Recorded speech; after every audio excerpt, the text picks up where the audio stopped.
Hello, and welcome back to Let's Talk Music. On today's episode, we discuss a topic that's been plaguing the music community for a while now: copyright societies, and how they work, and what they do, and if they are that important at all. My guest is someone who has all the answers, and trust me, I had all the questions too. Now, before we begin, I'd like to quickly explain two aspects of copyrights that are important here: the concept of master rights versus publishing rights. Master rights is what is attributable to the ownership of the copyright in a sound recording, and publishing rights is what is attributable to the ownership of the composition and lyrics of the song. The second aspect is the kind of royalties that are collected under each vertical of rights. What is important today would be performance royalties and mechanical royalties. Contrary to popular belief and loose usage of the term, mechanical royalties do not fall under master rights. Now, without any further delay, let's get right to it. My next guest has several feathers to his cap and is probably someone who has had the most diverse experience in the industry. He's been a composer, a music producer, a copyright consultant. But what stands out in his career is the Grand Philharmonic Orchestra and his role with one of the world's largest and best copyright societies, the PRS in the UK. Born into a family of musicians, trained in music from a very early age, to earning multiple scholarships for his studies at the prestigious Royal College of Music, training under some of the finest names in the global music industry, I feel honored to have shared space on a panel with him, and I'm very grateful to have him here with me today. Welcome to Let's Talk Music, Jataneel. It's incredibly generous of you to take time out to be here. Thank you, Sandhya. It's one of the best introduction I have ever heard of myself. You know, I should really note it down. In fact, once you publish this, I will Sure. I will write it down. Sounds It's great. I can do yeah. some copywriting for you. And that's great. That's great. I have So, been listening to how? your podcasts.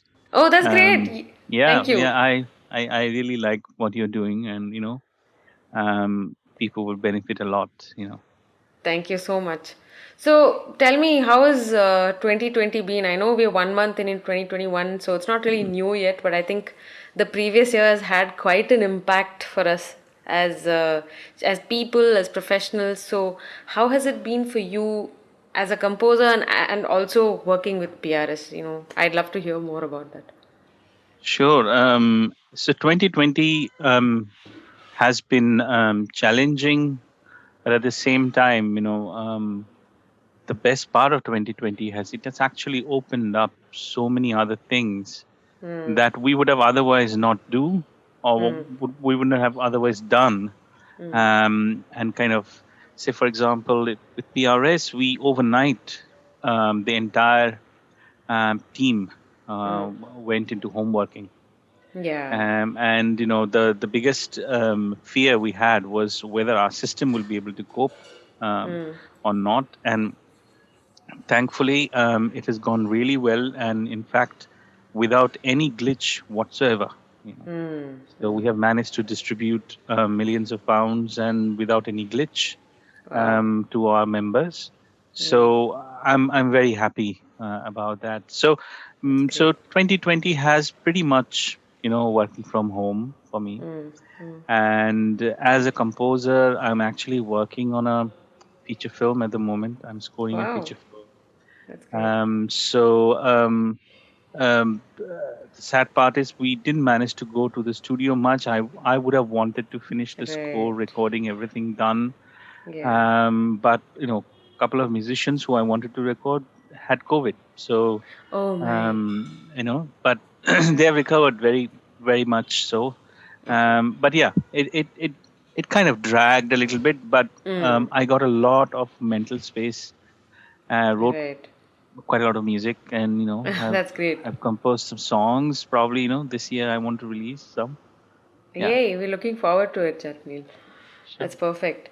So I mean, like I said, you've done so many things with your career. You've composed, you've produced music, you've been a copyright consultant, and I'm really curious about how your career path, how it led you to being the founder of the Grand Philharmonic, and how you Sure. started working with PRS. So, could you walk us through that? Yeah, sure. So, um, a lot of things have happened, like with so many people, Hmm. it's like by accident, for a search of a better word. My studies have, like, I never thought I will be working in the field of music or in the Oh, music business. wow. My first degree is electrical and electronics engineering. I studied Oh, that. Yeah, I wow. studied in Agra University. Nice. And my idea was to actually become a civil servant, like IS. That's what I Nice. was preparing for. Uh-huh. Um, my friends, at college, Hmm. they always loved me singing.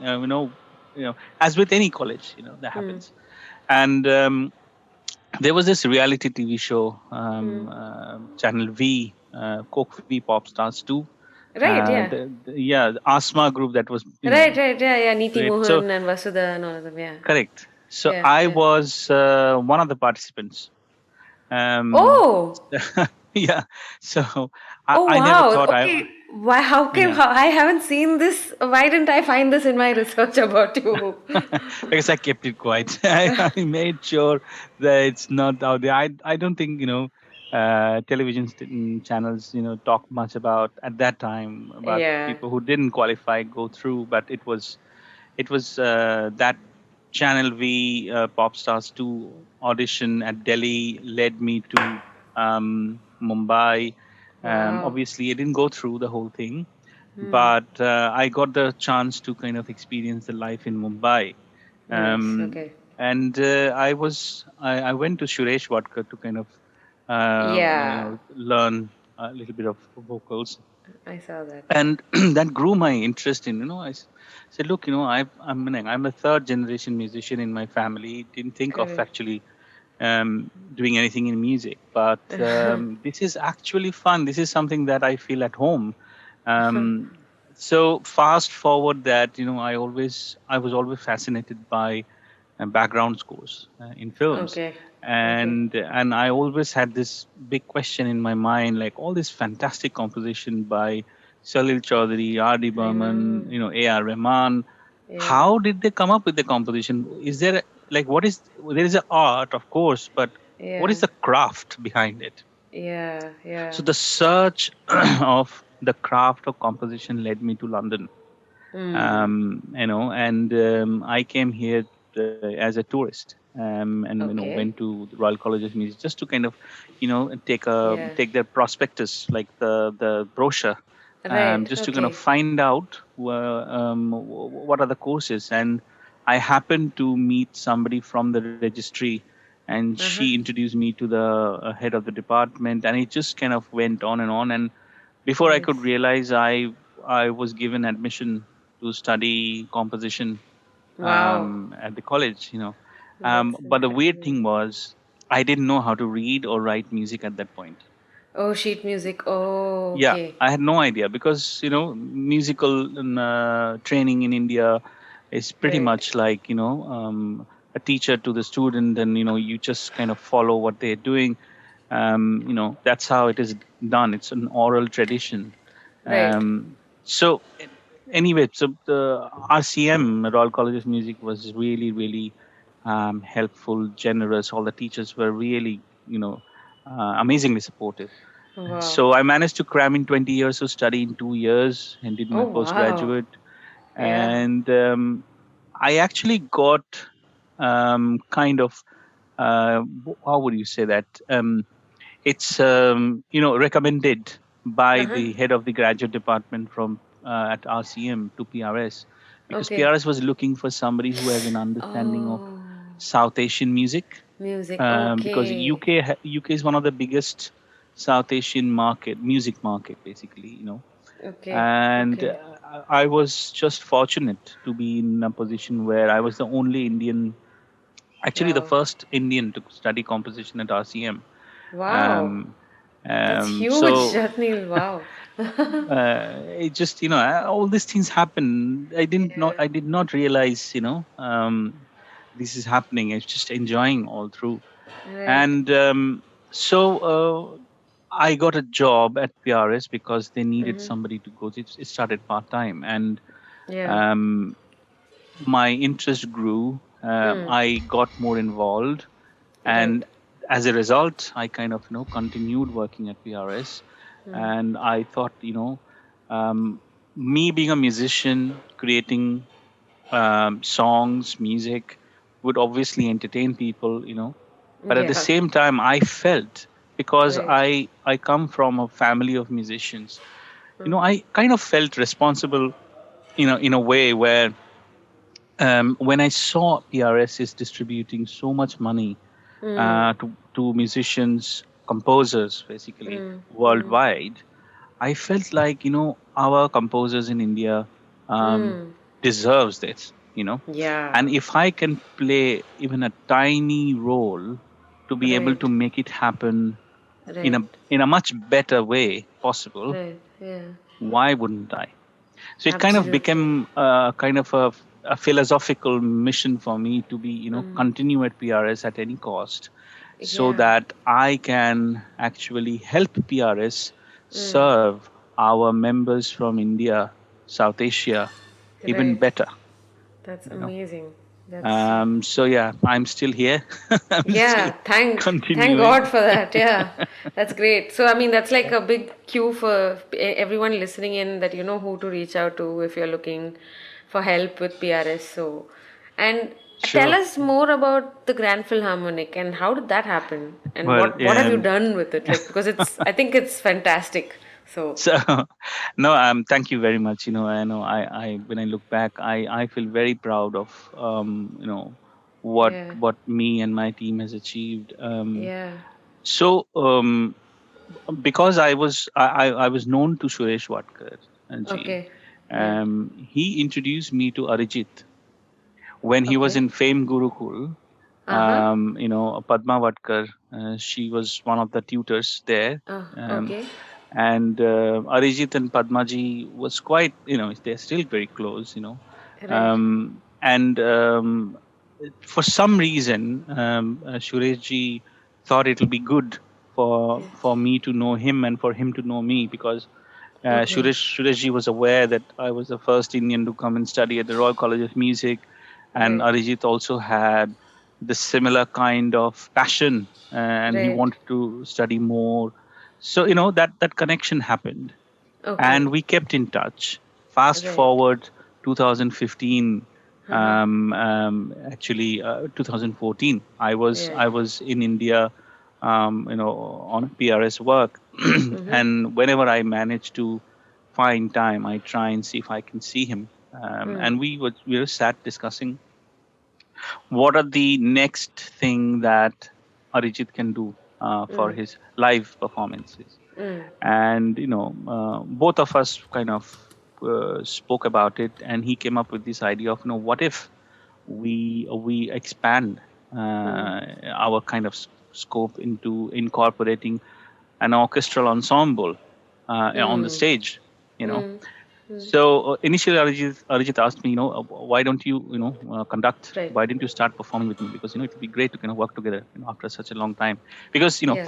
not many people know that he also got admission at RCM to Correct. study, which Oh, uh, okay. which he which he which he didn't pursue, because he was quite busy working with Preetham. Right.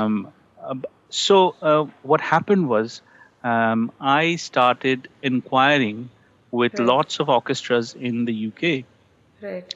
to find out if anybody would be interested, and if if they would have time.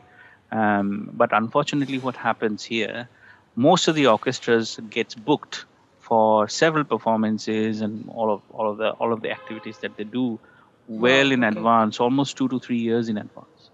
Wow. Um, Wow. so, so Yeah. what That's happened quite. ultimately was, um, I had to put together Yeah. an ensemble with him Okay. to kind of Okay. perform. Okay. And his first show with an orchestral ensemble was in Dubai. Uh And huh. the promoters in Dubai wanted to know what's the name of the orchestra. Now Okay. there was no name for the orchestra because it was my friends, my contacts, who I have know from my RCM days. We Right. we all got together to kind of make this ensemble. It was a 27-piece orchestral ensemble, and they Yeah. wanted some name, and we said, well, we don't have any name. This is just a put together thing. Wow. So they coined the name. The promoters in Dubai coined the name. They called it Grand Symphony Orchestra from London. Okay.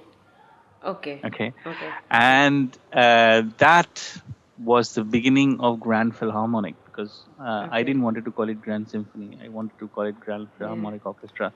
We did the second show in London in the same year Okay. at the Wembley Arena, and it kind of kept happening. And Arijit's manager Tarsem, good friend, Right. he recommended the orchestra for some private gigs, and it Uh-huh. just kept happening. And our last gig was, last big gig was with A.R. Rahman. Right. We performed. We had 75-piece orchestra Ooh, from, that's from huge. London. You know, Right. Yeah. and the process is so rewarding because I personally do not perform in the orchestra, or I don't conduct.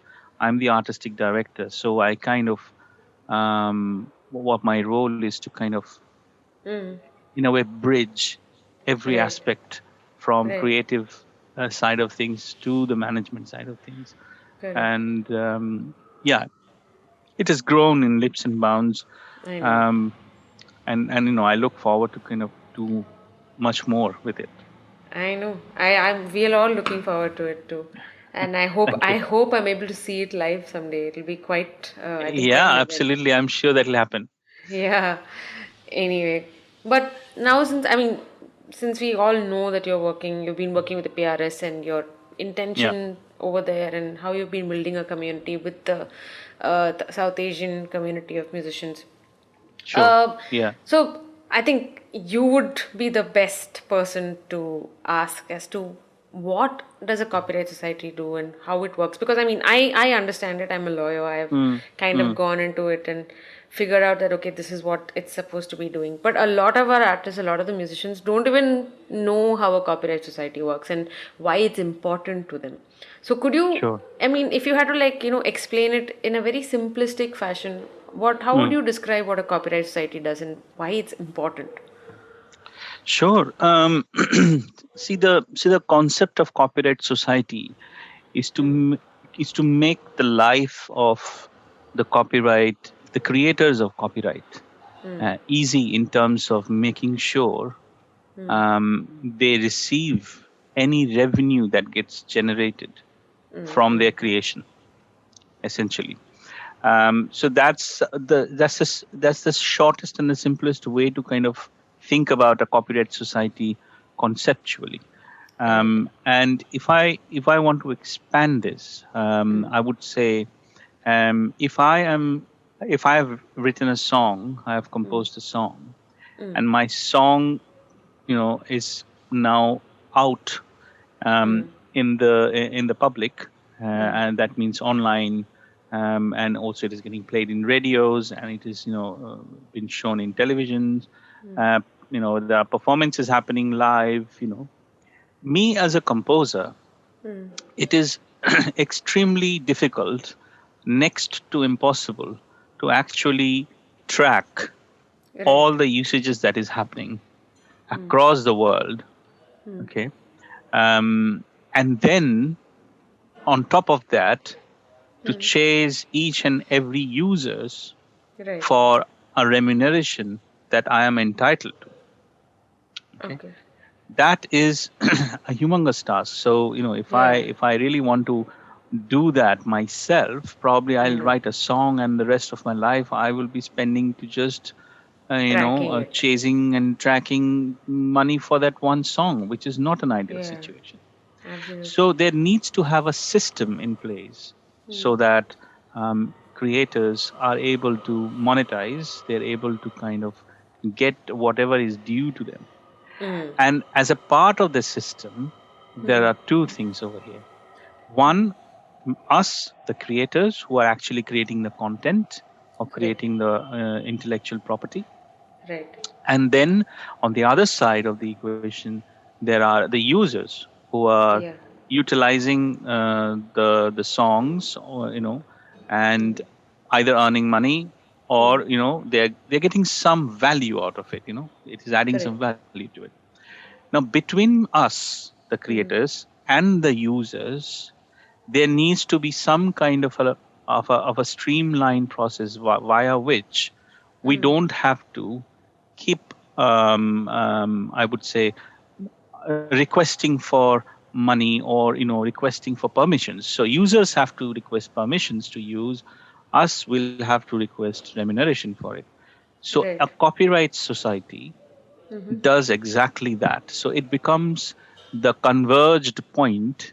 If to understand, all the users would just buy the license from the copyright society, and all the creators will be associated, or I would say will allow the copyright society to license their rights on their behalf, okay, so that it is streamlined. And in return, the copyright society will collect the money, the license fee, and pay it to us as our royalties. Right. And is this limited to a certain kind of royalties? As in, would this be so? As in, as we understand that a Mhm. corporate society collects performance royalties only, or how does that work? Or is that specific to the UK? Because I understand that IPRS in India Mhm. collects performance royalties, Mm. and it collects performance royalties on behalf of composers, lyricists, and publishers. So Yeah, how does that work? What is the equivalent in PRS? Like, what is sure. that structure? So the model is pretty much same across the globe. Okay. So any copyright society, obviously, there are two kinds of copyright that gets created when you create Correct. a piece of music. Correct. One is the copyright of the song, Yeah. if I take that, which is also known as underlying copyright, Right. um, and then the copyright of the sound recording or the Sound audio, recording. because that's the format via which you Right. distribute it. Right. Now, there are two separate societies who would deal with the licensing of the underlying work and the licensing of The the sound sound recording. recording. Got it. Now, depending upon which society does what, the stakeholders or the interested parties will be different. So, the interested parties for the underlying works would be the creators, means composers, lyricists, Right. and the owners, that means the publishers. Yeah. Okay, Okay. so Yes. the publishers, the composers, and the lyricists are the interested parties. So Right. therefore, a copyright society who would or license the rights, performing rights for the underlying work, and they will have um, composers, lyricists, and publishers as their members. Got it. Whereas, in terms of a copyright society who would be licensing the rights for performing rights for the sound Sound recording, recording. the interested parties would be artists or performers and the rights holder or the label, Got it. right? So they would be members of the copyright society who would be licensing the sound recording public performance rights. Right. So that's the kind of a demarcation between the two kinds of rights. Now, um, if we go a little bit further, Yeah. like you said that performing rights. So essentially, for any composers, musicians, or creators, it is important to know that copyright is Yeah. not one right. It's a It's a bundle. Correct. it's a bundle. It's a bundle Yeah. of rights, Right. and essentially there are four of those which we are primarily concerned of, or Yes. via which we would receive our revenues. The right to copy or reproduction right, distribution rights, Correct. public performance rights, and Correct. right to adapt or make derivative work. Yeah. Now, if we look at those rights, Mm. the distribution rights and the adaptation rights Mm. um, can be managed by an individual or a company Got it. themselves. It Yeah. is not as difficult in terms of, because it kind of originates from your end. You Right. are going to distribute, so you decide where you want to distribute, Right. and you are going to allow any kind of adaptation. Okay? Mm.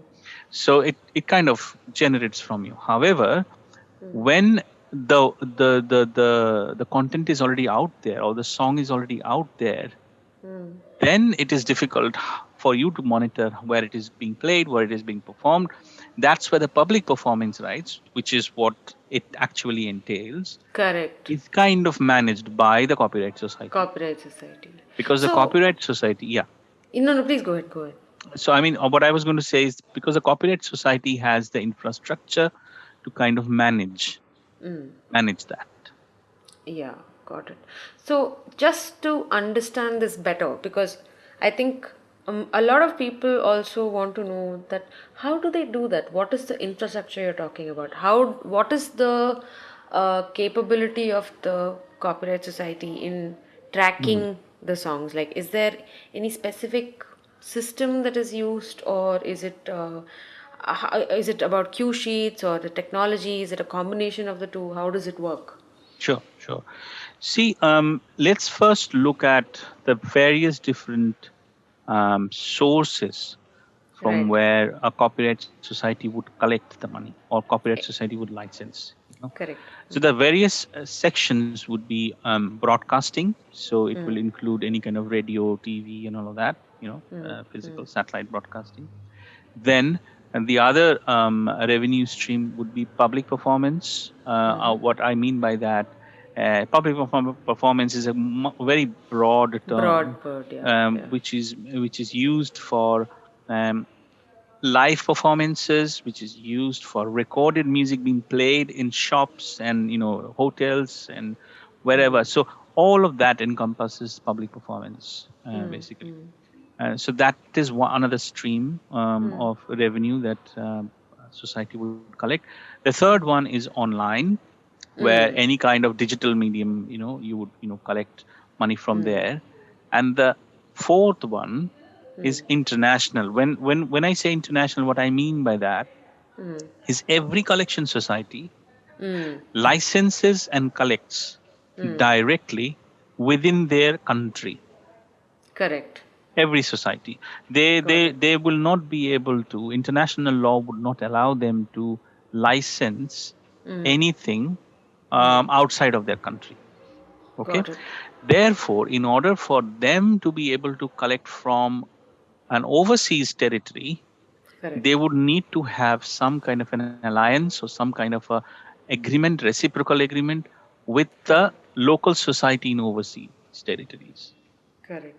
So when I say international income, what I mean by that is, because and due to these reciprocal agreements that Correct. every society has with each other, Right. they receive money from the overseas territory, from Got it. all the other sources. It can be, say, for example, Germany. The German society GEMA would Yeah. collect locally and then pass on the revenue money which belongs to the rights holders member of PRS, and then PRS would distribute it further. So there is a chunk of money that gets received by PRS from overseas territories. So these are the four main Got chunks it. Got it. of revenue sources. Got it. Now, your question was, what does a copyright society has to manage, Yeah. and to perform what they do. How do they So keep track, rather, correct. Yeah. So for overseas territories, I'm just going to talk about that first. For overseas territories, every society is reliant on the efficiency of the local society. Ah, okay. That's one thing is a very important point to understand. Yeah, yeah. Um, you know, and I'm not talking about the online and the digital world right now, but generally on ground. On ground, right? Yeah, Yeah. the efficiency of a society, or the how effectively they are able to collect, will be dependent on the local society in the overseas territory. Therefore, the infrastructure that they create inside would be kind of catering towards making sure that they are able to help our Right. members track all the usages from Right. overseas territories, and vice versa. The members, if they are aware of any usages, that they haven't received any payment for, they would actually tell us that, in this country, for example, I did a live performance, say for example in US. I performed in 10 venues, and it's been over 2 years now. I haven't received any money for that. So Oh. then PRS would go to the local society in US and chase that, Ah, right. right? Okay. So, So that's okay. that's an That's example of important. what. So Yeah. what I mean by that over here is, a society is as effective Yeah. as, this is not the right way of putting. A society becomes more effective Yeah. when the members also cooperate and feed and fed information into the Right. system. You know. Right. Yeah. Now let's look at the other, say locally. How do we manage to kind of conduct our business? So when we issue a license Yeah. to a broadcaster, say BBC, as a part of the agreement, they are legally obliged to provide us with usage information. So that's one source by which we know that what has been performed, what has been broadcasted, how long that has been broadcasted, when that has been broadcasted, all this information at what time of the day it has been broadcasted. So And we get, is that a manual submission? it is a digital submission. It's a digital submission. Okay. Yeah, Okay. yeah. So they would feed into us, into our system, and System. they'll send us Right. files, which will kind of have all the usage information. So that is the basic principle. When a society licenses any business, whether it is YouTube, Spotify, or BBC, or any venue, the legal obligation is they are supposed to report, us the usages. You know, Got it. it is easier said than done. Yeah. Depending upon what kind of business that is. So for example, YouTube will have the data to report to Yeah. us. A BBC will have the data to report to us. Yeah. Whereas a kind of office who is kind of playing radio in the office, they would not have the data to report to us. So it Yeah. varies. It varies from business to business. Now Okay. that's one way we know we are able to distribute. So because we need the usage information to distribute money. Got it. The second thing that we do, and that is the proactive part of the society, PRS, we have an organization that we have collaborated with, partnered with.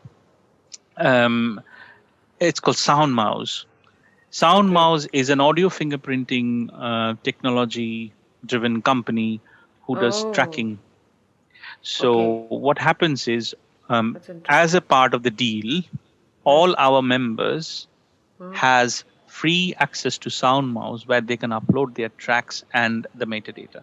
Oh. Okay. See, this is very important. This Yeah. is very critical. So what happens is, when we receive usage data, sometimes the quality of the data is not as good as we would expect.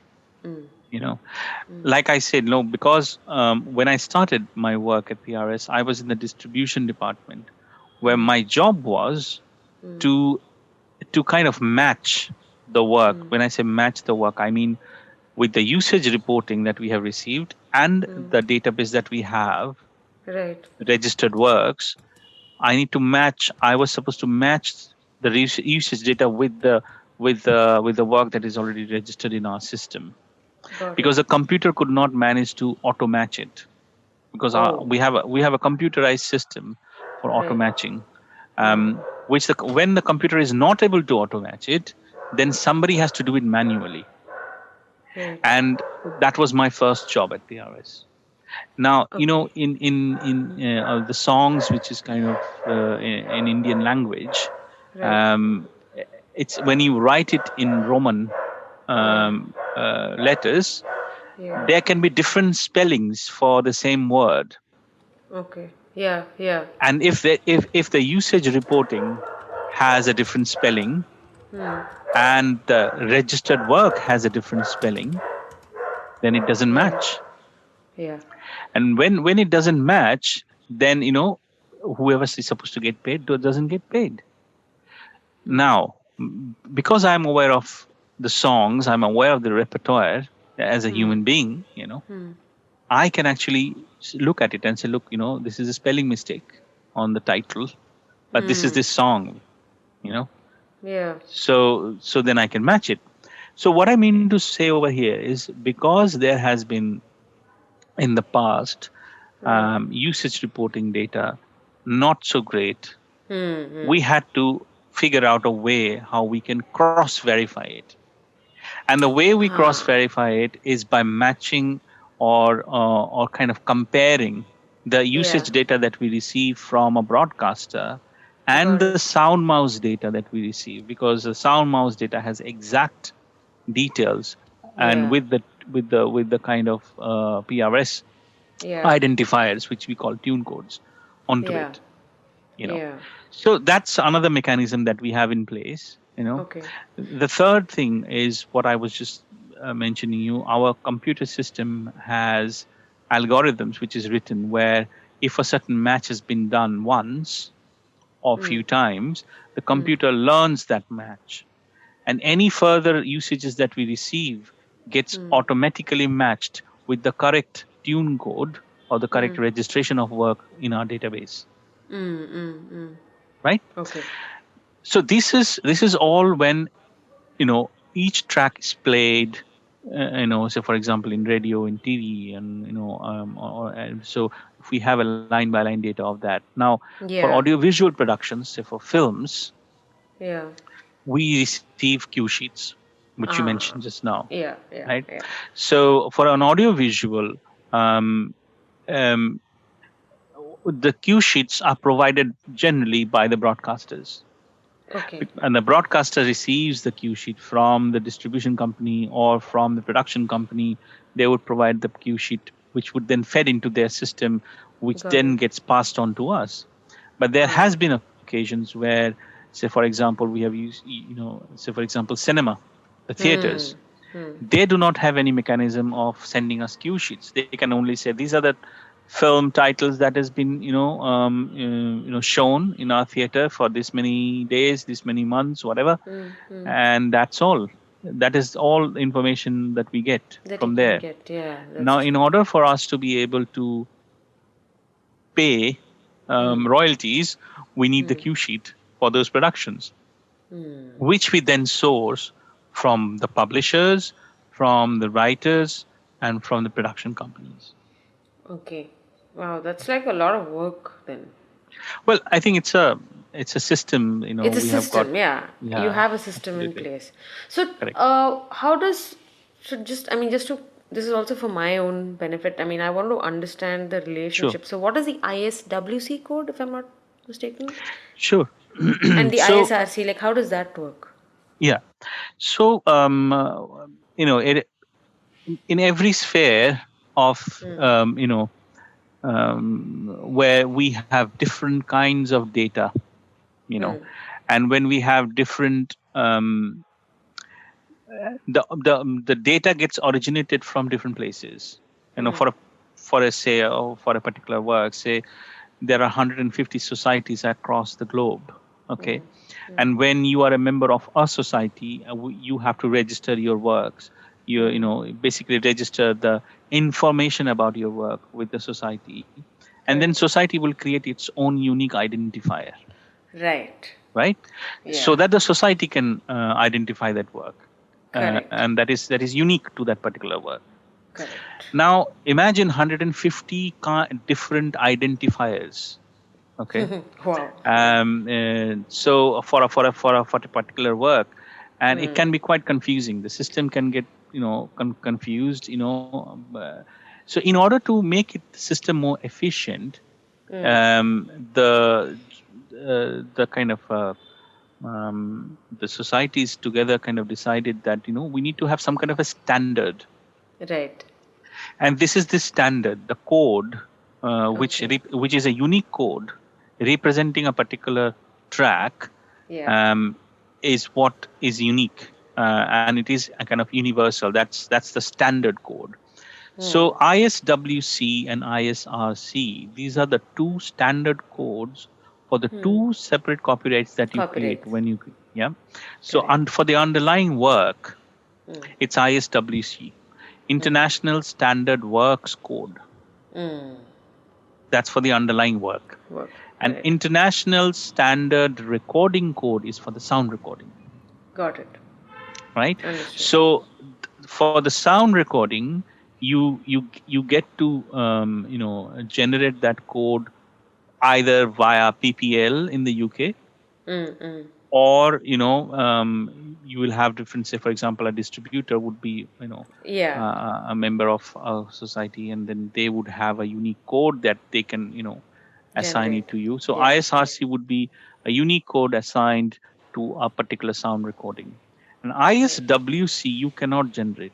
Yeah. The creators or the publishers cannot generate Cannot that generate. code.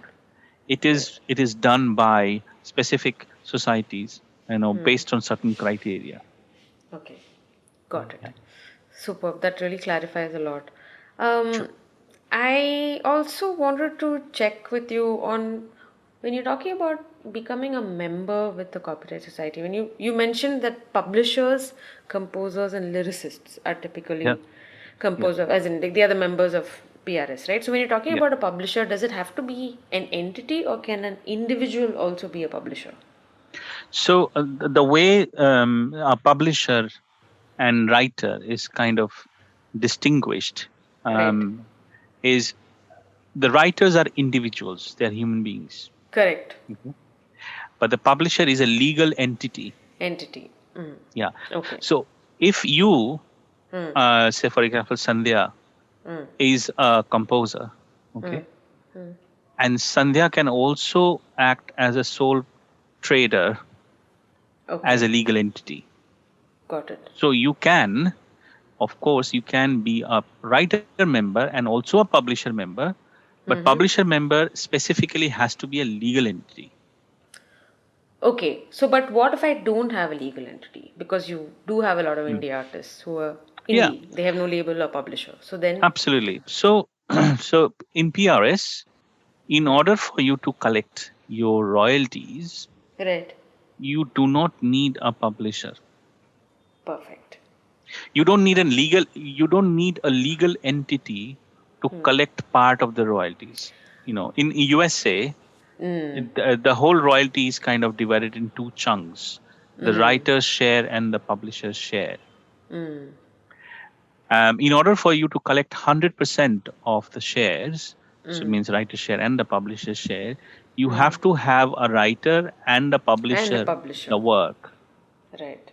However, unlike them, in PRS, as a writer, you can register 100% of that work into your name, Perfect. and you Okay, don't need a legal entity to collect a publisher's share. got it. Because that I think is also the difference in India right now. Because IPRS, you can collect only 50% of your royalties, Hmm. and the rest of it you need to be a registered entity as a publisher. So Right. it's kind of like how the US system works right now. It's a little weird though. Uh, but I mean, what I wanted to also actually emphasize and Hmm. ask you is, what are the advantages of being registered? As an artist, if I'm not registered with the Copyright Society, what am I Yeah. losing out on? I want people to hear it from you. Sure, sure, sure. See, the thing is, like when we were talking about the copyright, the different rights within a copyright, essentially, those are all economic rights. Correct. And as a creator, when you create something, you are able to earn by exercising those Yeah. economic rights. Correct. Okay. Now, the most important thing over here is we also need to be mindful of, as creators, we need to be mindful of what is practically possible as Correct. an individual Yeah. to kind of in terms of monetization. Yeah. So, like I said, distribution rights and the adaptation rights has to originate from your end so that you can control. Correct. This is However, assuming that I own masters and publishing, that I own yeah, as 100% an my rights. independent artist, as an independent creator, I am assuming I own 100% of the underlying work. I have Yeah. written the lyrics, I have composed it, I have programmed, I've done everything myself. I Yeah. am the artist and I have created the sound recording, so nobody else is involved. So in that case, I own 100% of both the copyrights. Now, Correct. um, I'm just focusing on the underlying work at the moment. And I'm saying the public performance, the money that you would expect to earn from public performances, as I mentioned, it is next to impossible for an individual to monitor that. So no radio stations would come to you Correct. if you are not a member Yeah. seeking permission and negotiating a cost and a price with you Correct. so that they can play your song into their radio station. Yeah. There is a system in place. A radio station would want to just go to one place, buy a license, and just play it, and in return send a usage information. Okay. When your song gets played, the usage information has the details of your song, which the Copyright Society receives and then pays out the royalty. Now, if I am not a member, the Copyright Society do not have the right to license on my behalf. That means any money that they would have collected, they would have collected only for their members, means whoever has given them the right. Okay. You know, one thing very important to understand, just because your track has been played in the radio does not mean the society has collected your money. Society doesn't collect your money if you don't have an agreement with the society. Okay. So Okay. if PRS has received £1,000 for 10 different usage information that we have received, we would first check out of those 10 usages, which ones are the ones that we can license. And if out of those 10, two of them are not licensable by PRS because the writer or the publisher, nobody is a member of any society. Okay, then that £1,000 will be allocated for the 8 tracks that is licensable. Therefore, Okay. me as a creator, it is important, and I need to take the responsibility of my earning capacity or monetization capacity by making sure I need to get plugged into the system so that my rights are licensed. So the way things are licensed is already in place. Correct. Direct licensing cannot happen. You as a creator, you can't do it. Yeah, It has to that's true. happen via Yeah. the society. Correct. Therefore, it is wiser to be a Yeah. member of a society and let the society license it on your behalf. Right. That's Absolutely. for the public performance. Similarly, for mechanical rights or the right to reproduction right, um, there's a similar method and the process in place. The broadcasters who would copy your song into their hard drive, then to broadcast it, they are not going to come to you for permission. Correct. They would just buy the license from a copyright society. Correct. That means equally it is important that me as a creator, I need to be a member of a mechanical collection society who can license my mechanical rights on my Correct. behalf. Correct. So that's something is extremely crucial for a creator, for an independent singer songwriter, composer, lyricist, to ensure that they are member of a collection society who can license their performing rights and who Correct. can license their mechanical rights. Correct. And I mean, I'm glad you brought up the concept of mechanical rights and performing Sure. royalties, performance royalties, because there's been a lot of confusion between the two. Because, I think India it's very new to this game in terms of having artists understand the concept of these royalties and understanding that there is an actual avenue of income which they have Hmm. probably overlooked for many, many years. And that now, with streaming and digital distribution exploding here, Mm. people are actually looking at it as a very legitimate source of income, and Mm. they want all of this clarified a lot more. So I think I don't think we should like spend too much time in terms of explaining what mechanical rights Sure. versus performance royalties is, and I'd recommend whoever's tuning in to go and read up. Mm. But Mm. it that's critical to understand how a copyright society works, and also to understand what you're missing out on if you're not registered with them. Correct. um, you did mention about the other quantum of royalties that you're collecting versus the number of members that are there. So I was given to understand that a Mm. copyright society collects royalties on behalf of all artists, and even if you're not registered with the society, but if you register within a period of 3 years from the date they collect, then you can still claim those royalties. Does that work the same in the UK as well, or is it only an Indian thing? Well, I'll try and explain this to you. Okay. This whole idea of claiming back claims. So Yeah, yeah. yeah. So the very basic principle is, if you are not a member, Hmm. nobody has collected on your behalf. So you cannot Okay. go and claim back your royalties. Correct. You know, Okay. that's the most important. And I'm talking from the perspective of underlying work. I'm talking from the Underlying works. perspective of Right. performing rights, basically. Right. Now, when you become a member, Hmm. you basically allow a society to then license your rights. Correct. Okay. Now, once you are a member, say for example, you are already a member of a society for more than 3 years, Right. and then you discover that Hmm. a certain performance, say a radio play, you haven't received the money for. Okay. Ah.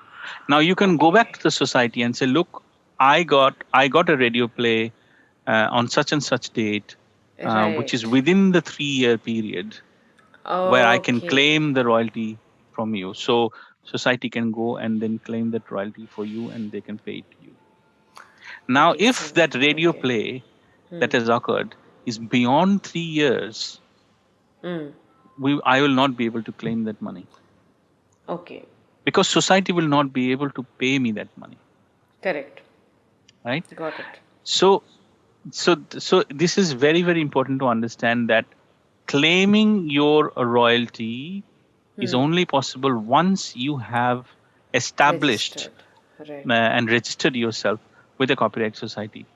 If Got you it. have been only member of a society for 2 years, you can only go far back as 2 years 2 years. to claim any performing royalties. So no retrospective collecting at all. Got it. That is not possible. So it's Yeah. same thing. Like, so for example, an estate agent who is managing a flat, Hmm. rentals and all of that. Hmm. Suddenly, you go to the estate agent and say, look, my previous owner, sorry, the Hmm. previous tenant Hmm. didn't pay me the money for 3 months. Can you Hmm. just go and get that money for me? Would Yeah. they do that? You They can't do don't that. have the right to even go and do that. Correct. It's as Got it. simple as that. Yeah.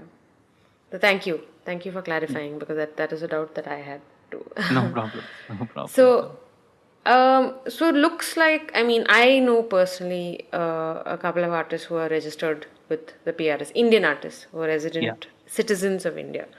So that I just wanted to like clarify that. So that means PRS is open for registration to international artists, and how does that work? So what is the kind of relationship that PRS shares with IPRS, and Mhm.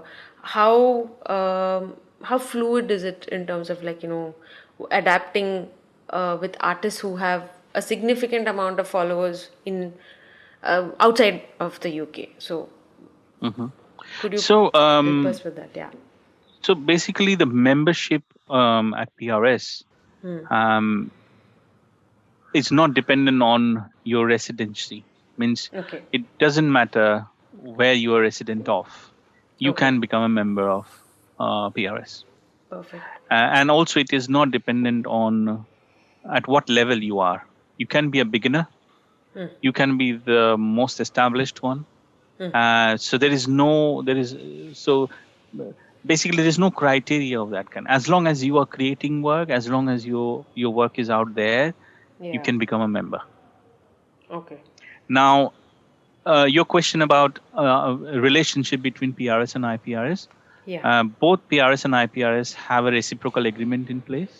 Okay. That means any IPRS rights, means rights that IPRS has on behalf of their member, and we are mandated in the UK to collect on behalf of IPRS and pay to IPRS, and it's the same reciprocal agreement, where IPRS would collect on behalf of PRS members and pay to PRS. Okay. Is So it that's the possible? relationship.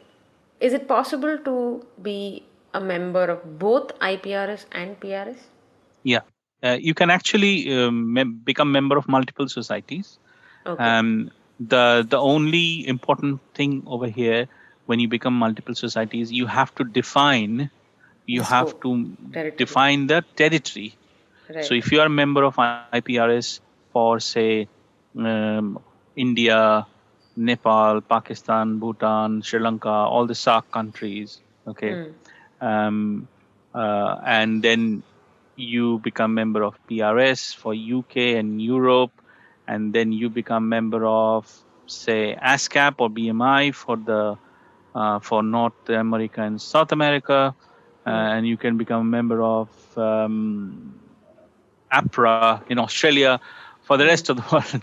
So Yeah. you can actually demarcate and bifurcate all the territories that you want to allocate for each membership. But Right. you can become a member of multiple societies. Yeah, Okay. That's good to know. And I think a lot of people do not know this.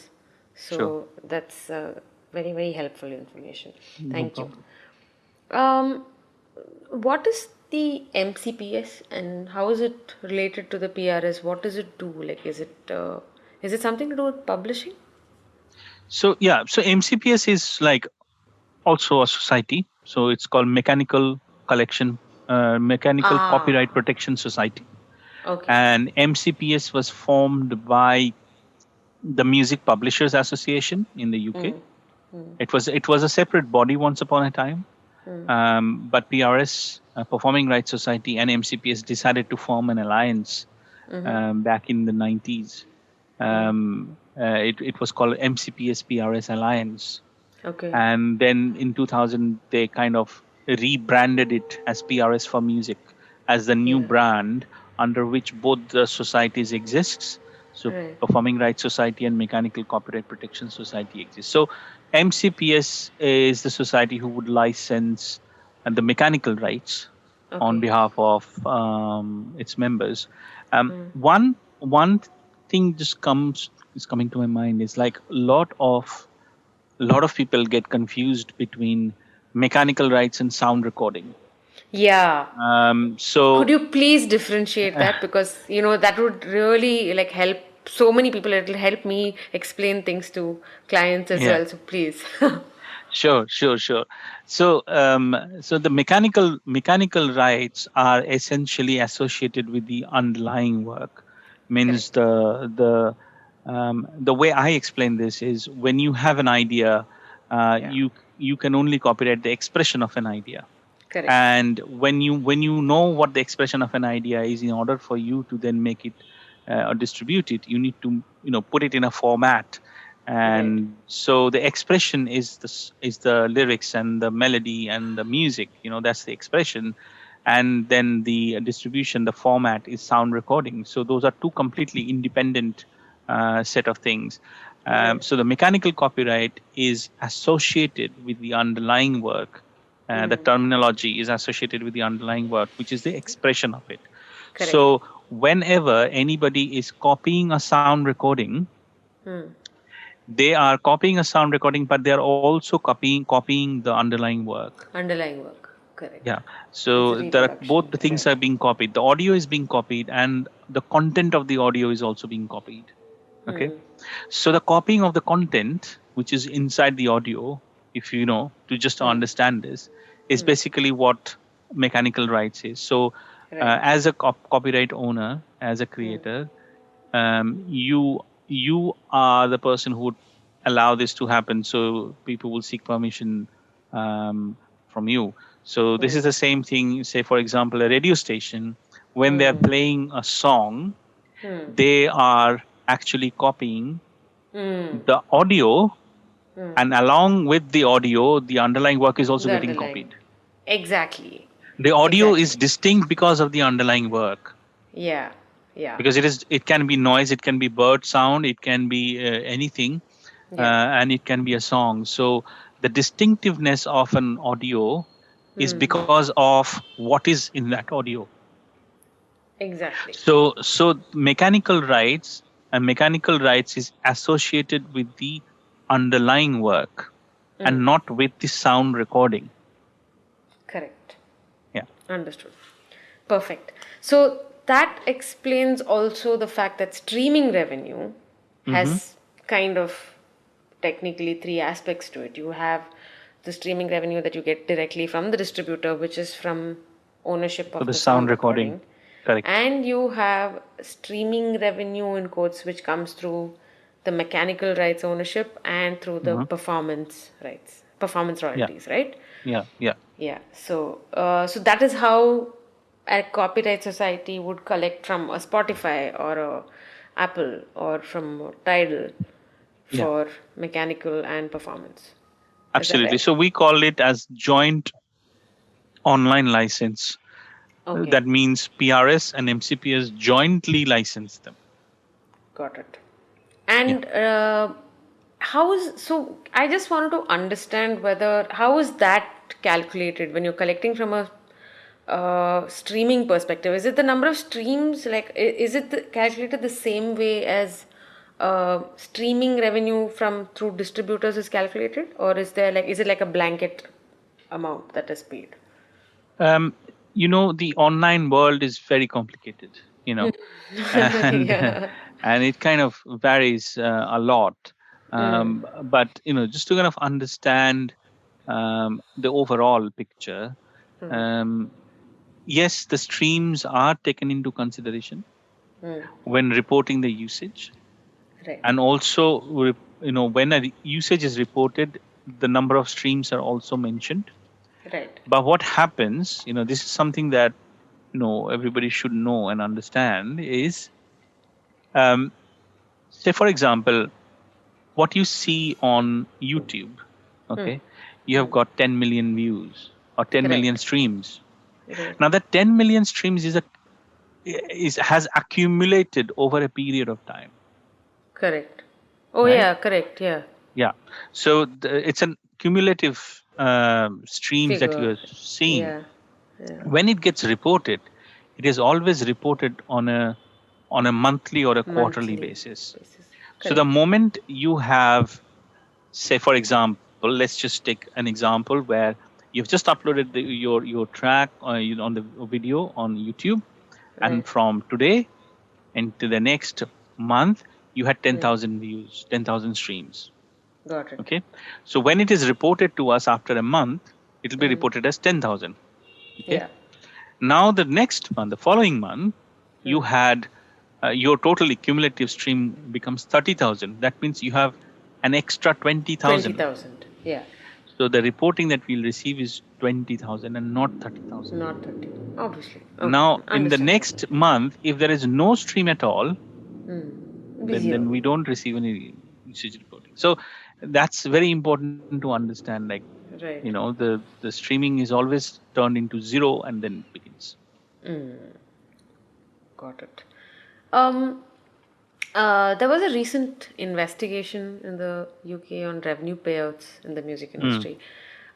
Could you share some more light on that? As in, like, what? How did that come about? Like, who initiated it? Why was it a concern? And has there been any outcome, or like, do you think that it's going to impact the music industry?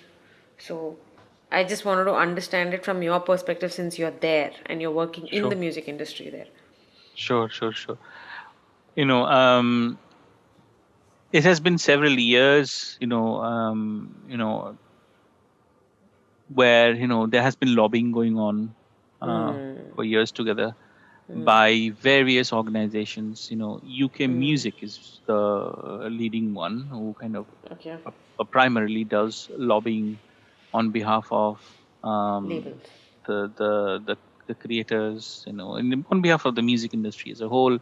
Okay. Um, then what has happened that it has kind of come to notice by the government that it seems like um, the way the money being distributed, earned, and generated in the digital world seems to be a bit Unfair. unclear. Yeah, I Well, know what you mean. before they can conclude that it is unfair, they need to Yeah. have clarity. More clarity, correct. So this whole investigation, or I would say the this whole idea of trying to bring every stakeholder in the room to kind of understand their side of the story is an attempt by the government to find out what is the reality. It's a Okay. reality check, basically. Yeah, You yeah, know, yeah. now based on this reality check, what recommendations government will come up with, or what reforms or change or any kind of amendments that they might come up with, or they might introduce something new, is yet to be kind of seen. you know Oh, okay, okay. yeah, but at this point in time, this group, this task force, is kind of looking into the nuts and bolts of the digital revenue, basically. Okay. But So that's interesting. It's going to be quite. I'm really yeah, curious it's to see what's going to happen. absolutely. Yeah, I'm curious myself, like what happens and what comes about. yeah, Like the publishing world has always felt that yeah. the money that has been allocated for the sound recording Is is way more than the publishing, the underlying work. So is there something that can be done?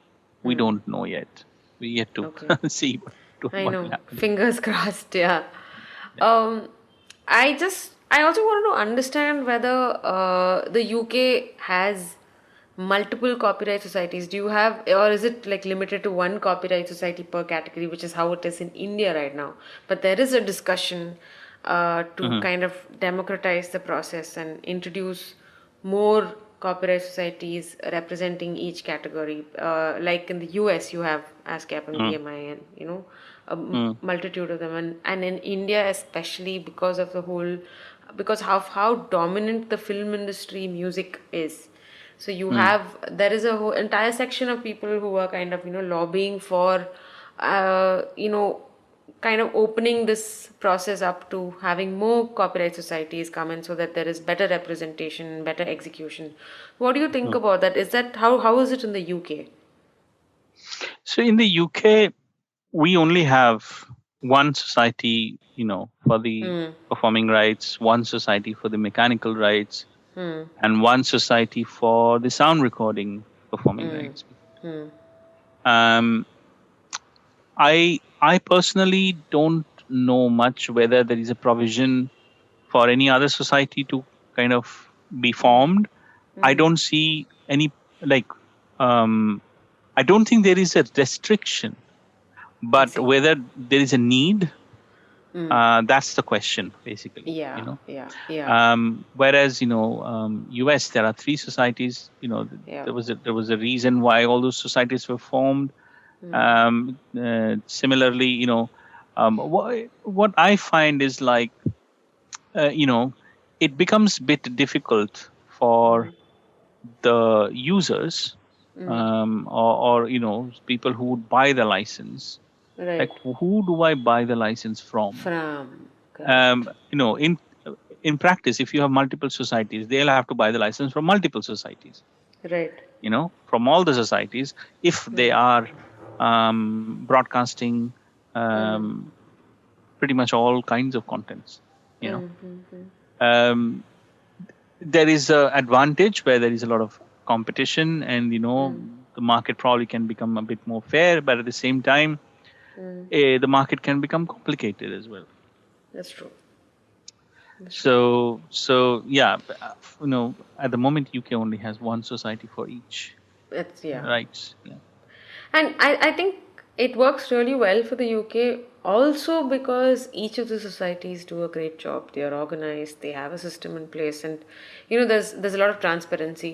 Like for example, Yeah. India PPL is no longer a recognized copyright society, unfortunately. Hmm. So you Hmm. don't have a copyright society that represents the sound recording side. So Correct.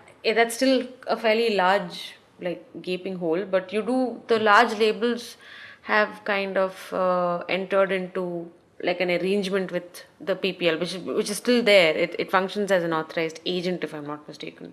Yeah. So how does PPL in the UK kind of collaborate in India? Then how do you take care of that? Like, do you have any idea? If it's not something that you want to comment on, that's perfectly fine. Sure. No, I personally do not know the exact um, kind of arrangement between Okay. PPL India and PPL UK. The last time I inquired about this, it seemed like they do have some kind of a reciprocal agreement as we have. Okay. Okay. However, India is considered to be as a non-qualifying territory. I am just throwing a jargon here. I'll try and explain Okay. what this is. Okay. So, in the world of sound recording royalties and copyrights, which is also known as neighboring rights, Yeah. that's a terminology that is used for licensing performing rights in sound recording copyright. Right. Um, when any territory is known as a non-qualifying territory, that means that any money that is earned doesn't get allocated to the performers. Yikes. Okay. 100% of the money is allocated for the rights holder or the label. Oh. Okay. And India has been so PPL do not collect any money for performers, and people do not have a membership for performers, which is unlike Okay. PPL in the UK, where Yeah. performers and the rights holders Yeah. both become member, and both of Right. them are entitled for a Yeah. share from the royalties. Yeah. Because of that, Yeah. India is classified as a non-qualifying territory, and I really want this to change, because I think Yeah. We do have the um, ISRA for singers here, for performers here, though. But that's quite new, yeah, isn't it? It's come about yeah, in the but that last is 4 5 years. specifically for singers, For and I singers, don't yeah. know if rights holders can become member of ISRA No, or not. no, no, no. See, this It's this yeah. is where it's kind of quite fragmented, Correct. Yeah. and again, like this my limited knowledge of how a certain territory gets classified, or kind of Yeah. grouped under a particular Yeah. way. So yeah, I don't know. I also don't know whether ISRA and PPL in the UK has a Have any? reciprocal agreement or not. Yeah. Yeah. I'm not aware. I should. Yeah. I think I should look this up. Thank you. No so problem. So, Jataneel, you've been doing this for quite some time now, and you would have Mhm. definitely interacted with the Indian music industry in the process of your role at PRS, Yeah, right? I have. Um, Yes. I'd like to hear from you as to what do you think, what were the differences that you felt while dealing with the stakeholders here, and what do you think, and how do you think we should, like the music industry over here itself, what do you think it has to do to keep up with the global industry practices? Because there's a lot of catching up that we need to do. So, Hmm. what is your opinion on that? What are your thoughts on that? See, it's a balance, I guess. Indian music business is a hybrid model between the American way of doing business. At the same time, there are European way of working as well. You know, I can see that Indian music business has opened up. It's kind of, it has also started recognizing the fact that there is a lot of opportunities overseas outside of Right. India as well, because there is Exactly. a large Indian diaspora outside. Yeah. There are lots of Massive. businesses that has been Yeah. formed outside. So I think it is expanding. um, what what I feel personally is there is still a massive disconnect between the various stakeholders in the industry. Correct. That's so true. So, That is so so people true. who are buying license, like broadcasters, Yeah. and people who are issuing license, say for Yeah. example music companies, because there are direct licensing that happens in Correct. India. Then the Yeah. copyright society, and then the creators, people who are actually creating the content. Correct. Um, it is not linked. They're not linked really harmoniously. When I say harmoniously, I just kind of clarify uh, that there are missing links here. I mean, so for Correct. example, when a composer is kind of commissioned by a production company, film production company, for a job, um, the relationship ends there. Although the songs that have been created are sold, the rights are sold to the music company. Right? In my experience, so many of the agreements between the final owner of the copyright, which is the music company, and the creator doesn't exist. Yeah. So that becomes That's a so true. Yeah. yeah, that becomes very difficult. And Very then difficult. um, also there are certain practices which obviously slowly and gradually, it's kind of changing. And there are a lot of things that you know companies and individuals are recognizing that they need to do. And the dominance of the film industry is not all bad, because what happens is, um, as an individual, as a composer, and as a label, the amount of money that you have to spend in promoting a particular song is kind of been taken care by the film and the budget in the film. So That's right. that kind of gives platform, but at the same time, you are kind of having to assign all your rights, Yeah. and you are reliant on the system to be able to Do pay a good back job. anything that you owe. Yeah. So I think it's kind of has evolved, and it is still evolving.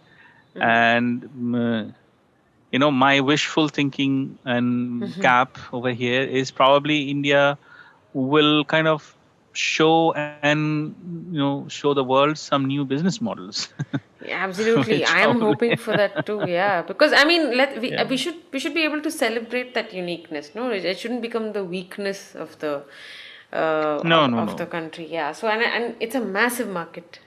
Considering that all the large companies are looking at opening up, dedicated offices here. You have Spotify, you have CD Baby, you have TuneCore. They've all come in. That it's an indicator of times to come. So it is the Correct. next big thing for sure. So on Yeah. that note, and given that you are dealing with the South Asian music community, what Yeah. is your what is your wish and what is your advice to indie artists in India? Because there's a lot they have to deal with, and how do you think PRS can make their life a little easier? So what would be your pitch to them? See, my pitch to them, not just as PRS, but as somebody who is in the industry, is Right. um, educate yourself about the rights Mm. that you have, Yeah. and whatever you do with the rights, Mm. you must know.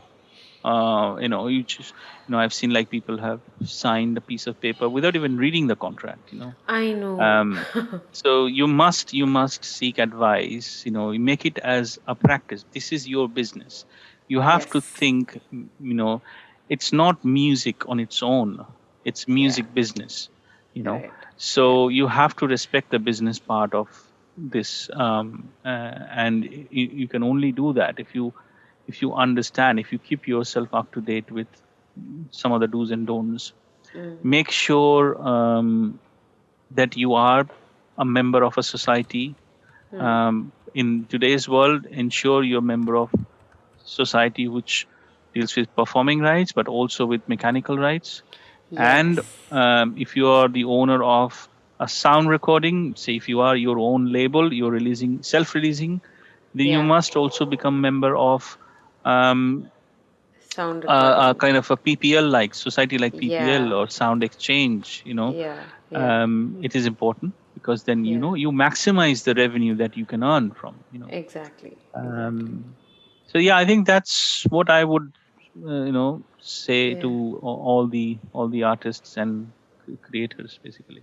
Perfect. Thank you so much because I think we've had so much of confusion regarding registering with the Copyright Society, and I Yeah. just thought, I mean, that is one of the biggest reasons I wanted to have you on the show because I've had a lot of artists who have genuine concerns. They're just like, does it even make sense for me to Yeah. register with the Copyright Society? Because the assumption is that I own my masters, I have distributed the song through a CD Baby or a TuneCore, Mm. and therefore I don't need a Copyright Society. So I think that's a big misunderstanding that I think we've hopefully been able to clarify today. Sure. And Sure. but thank you so much, Jataneel. It's been such a delight speaking to you. There's so much of Same here. information that you've shared, and I will definitely be in touch. There are a lot of people who would want to get in touch with you. So Of course. to everyone who's tuning in, feel free to look Jataneel up. And Jataneel, could you share your email ID so that they can reach out to you if they want to directly, if that's all right with you? Yeah, sure. So it is jatanil.banerjee Yeah. at prsformusic.com. Okay. So that's my Perfect. email address. Yeah. Yeah, so and you, whoever's listening in, you can reach out to me if you've missed it, or if you need me to send you the email address, I can do that. And once again, thank you so much, Jataneel, and thank you everyone for tuning in. I'll see you next episode. Thank you. Wish you all the very best. Thank you.